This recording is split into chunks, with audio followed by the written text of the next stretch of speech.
All right, today's trail tip is on valve stems. So here's the valve stem, and here's a valve stem nut, and Archer might stick his face in here. Anyways, don't do this, okay?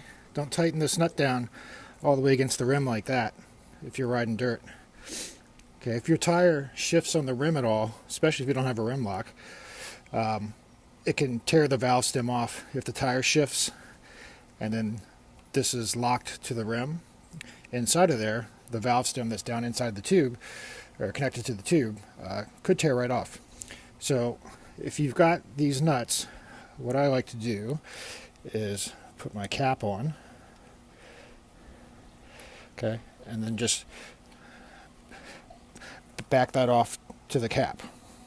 All right, and then it gives it a little more wiggle room or flex.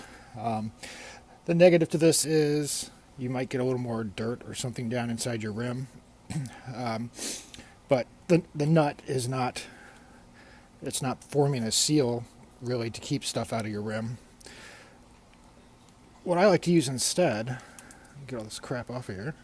Of course, everything's going to go flying as usual. It's the nature of my projects. Get off of there. All right, I get these little rubber valve stem retainers from Rocky Mountain ATV, but most places that sell dirt bikes should have them in stock. They're like $1 for a pair. So I just lick the inside a little bit, and then I twist it on. Okay, and then these fit right up against the rim,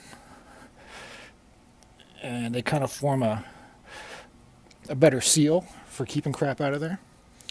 But they're flexible, so your valve stem will have much less chance of ripping off.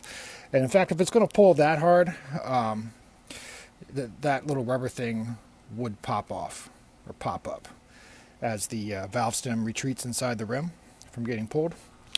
And the other tip is these little valve caps here, if you can see those. But you can get these at any auto parts store, and the end of them is a valve remover, so you don't have to carry an extra tool. You just got it right there. So that's how I run mine. A lot of dirt bikes, higher end dirt bikes and things, will come with those rubber valve stem retainers instead of the nuts anyways. I know KTMs do, Huskies do. So anyways, it's worth getting. They're $1 for a pair, maybe $2. And like I said, these are probably $1 or $2 for a 4-pack of those, so you can do a couple of your bikes.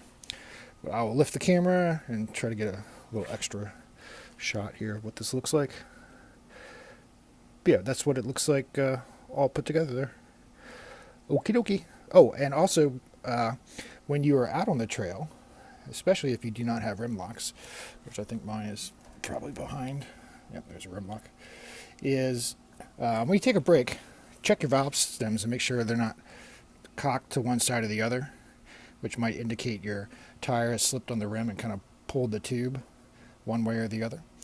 You want to take a look at that if you remember to when you're doing a ride. But if you're going to ride dirt a lot, especially with lower tire pressures, you really want to get rim locks. Most dual sports and every dirt bike I've seen either has a hole to put a rim lock in or comes with rim locks already. And these are just Tusk rim lock covers instead of the nut they usually come with. I put this on here to it protects the threads of it. Plus, it looks a little nicer, not so ghetto. But it's worth getting rim locks, and especially if you're going to be down 10 to 12 psi and you might be spinning the tires. It's kind of difficult actually to slip the tire on the rim on like these size bikes, 250s and under, dual sports. 250 actual race bike or something, it's going to be much easier to do, but you should definitely look at getting those as well. All right, that's it. Take it easy. Focus.